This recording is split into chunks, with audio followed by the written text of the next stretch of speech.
Hey YouTube, I know my last video got cut off. I was going through my shelf and then talking about my magazines, and I got cut off. Let me go to a little bit detail, try to slow it down a little bit because I know I go fast because of time wise. But like these Rampaging Hulks, this is number 5, number 7, and up here on my shelf I have this one, which is a number what? I believe 4. I can't even see. Yeah, number 4. Um, and the thing with these magazines is comic books. When I was a kid in Mexico, and so they were talking about 1980, I think 1981.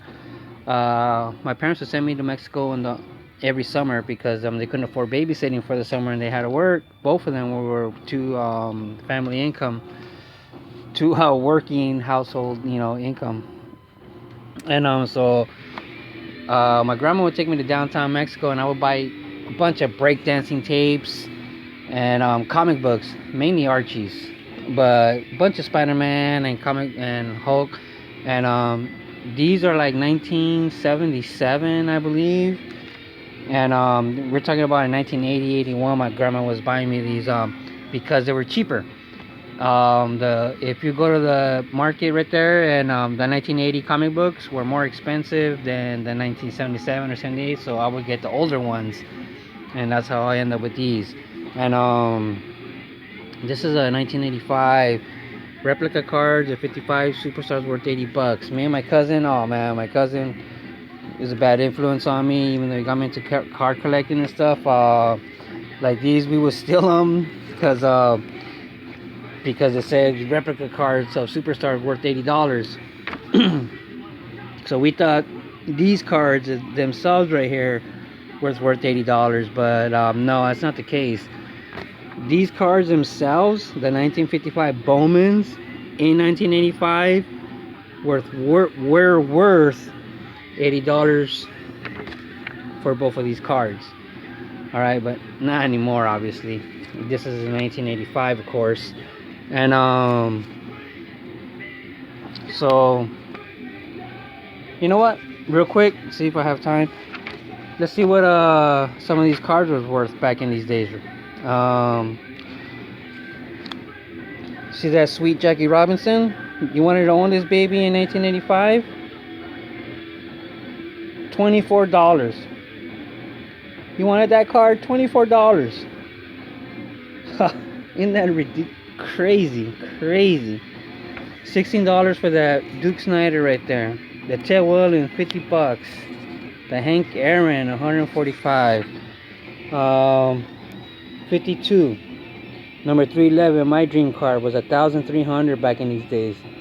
The Jackie Robinson 52 was $240. I mean, the Eddie Matthews rookie, $325. Crazy. Let's look at Ricky Mano's true rookie card, the 1951 Bowman. $325 for a Mickey Mantle true rookie card in 1985. And to me, those $300 were like impossible. I never thought I would ever own a Mickey Mantle in my entire life. It's crazy. The prices. Look at the 1958 set, which I'm trying to collect. Look at $425 in 1985. Crazy. This Beckett Monthly. Check it out. I bought it because it was first of all, I bought it because it had Mickey Mantle, and I bought this one because it was a double cover, which I later, not recently, I would say, I don't know how many years ago. I guess not that recently, but about 5 years ago, I found out it was an error. So this is supposed to be some kind of error just because it has 2 covers. I thought it was just like a mistake because not that after this, I mean, I worked at a binding company where we did newspapers, and this was like a common mistake.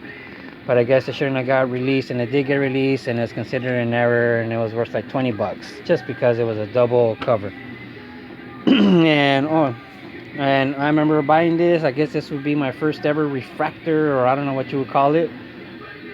But I did buy this at a comic book store before I ever bought a baseball card like this. So I guess because this was a fourth understate issue, thought it was pretty cool.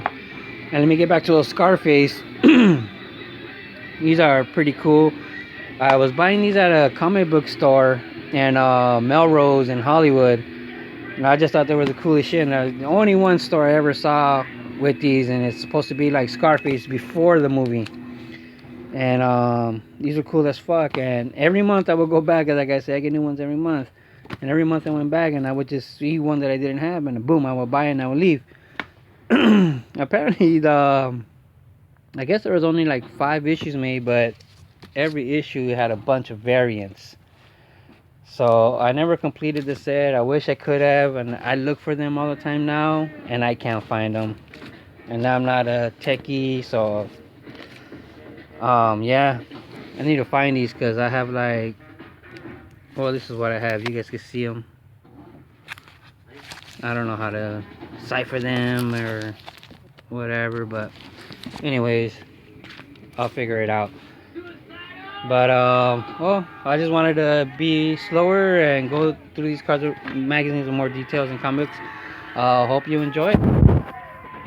Take a closer look at my take a closer look at my shelf here.